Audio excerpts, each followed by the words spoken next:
17 तारखेला श्रीमंत रामराजे नाईक निंबाळकर साहेब यांची साखरवाडीमध्ये श्रीराम सहकारी साखर कारखान्याच्या निमित्ताने एक सभा झाली। त्या सभेमध्ये त्यांच्या काही शब्दांचा विपर्यास करून अतिशय चुकीचे शब्द त्यांच्या भाषणामध्ये किंवा त्यांच्या म्हणण्यामध्ये ऍड करून तालुक्यातील जनतेला मिसगाईड करण्याचा प्रयत्न समोरची पार्टी करत आहे।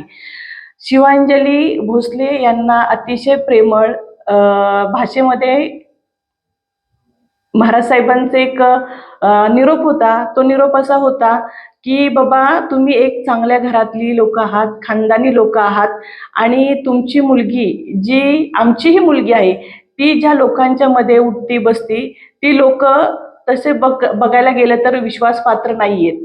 आपण थोडंसं पाठीमागच्या काळामध्ये बघितलं असेल त्यांची राजकीय कारकीर्द, तर त्यांचं म्हणणं एवढंच होतं की समोर ज्या लोकांच्या बरोबर ती उठती बसती त्यांची राजकीय कारकीर्द, ज्यांचं नाव ननावरे दाम्पत्यांच्या आत्महत्येमध्ये येतं, ज्यांचं नाव अगवणे कुटुंब उद्ध्वस्त होण्यामध्ये येतं, ज्यांचं नाव कुठे ग्रुप उद्ध्वस्त होण्यामध्ये येतं, ज्यांचं नाव डॉक्टर मुंडेंच्या आत्महत्येमध्ये येतं, अशा लोकांच्या मध्ये आपली लेक जातीये, उठतीये बसतीये।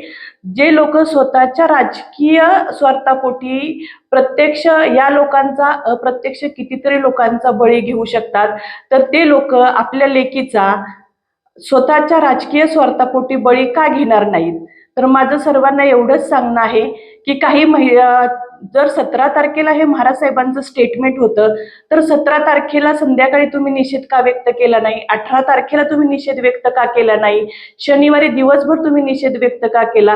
तुम्ही फक्त वर रूम मधून येणाऱ्या स्क्रिप्टची वाट बघत होता का? माझा हा प्रश्न आहे समोरच्यांना।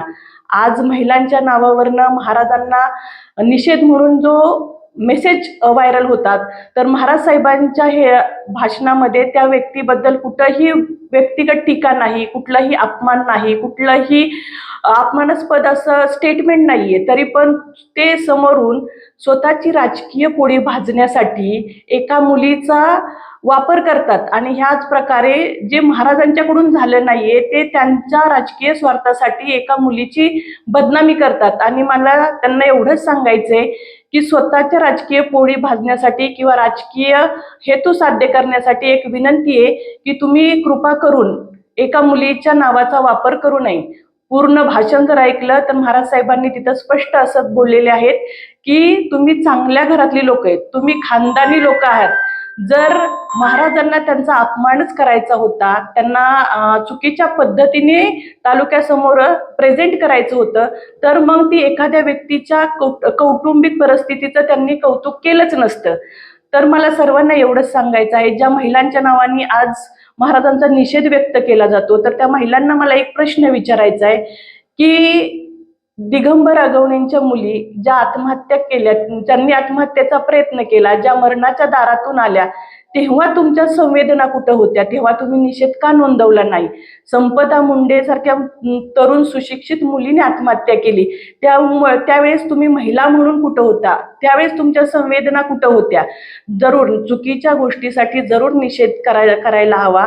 आणि मी असं म्हणेल की जर माझे नेते असतील आणि जर ते चुकीचे असतील आणि जर असते तर 101% तुमच्या निषेधात तुमच्या बरोबर मी असते। पण जर कुठलाही महाराजांच्या माध्यमातून चुकीच्या पद्धतीने कुठल्याही मुलीचा अपमान केला गेलेला नाहीये, उलट तुम्ही तिचे चारित्र्यावरती आरोप करताय असं मला म्हणायला लागेल। आणि विनंती आहे माझी तुम्हाला, जे पुढून ह्या प्रकारच्या पत्रकार परिषद घेऊन सोशल मीडियावरती मेसेज व्हायरल करून आमच्या लेकीची जे बदनामी करतात, त्यांना एक विनंती आहे की ही बदनामी तुम्ही थांबवावी। तुमची राजकीय पोळी भाजण्यासाठी तुम्ही कुठलाही एखाद्या मुलीचा वापर करून स्वार्थ साधू नये, एवढीच मी समोरच्यांना रिक्वेस्ट करू शकते।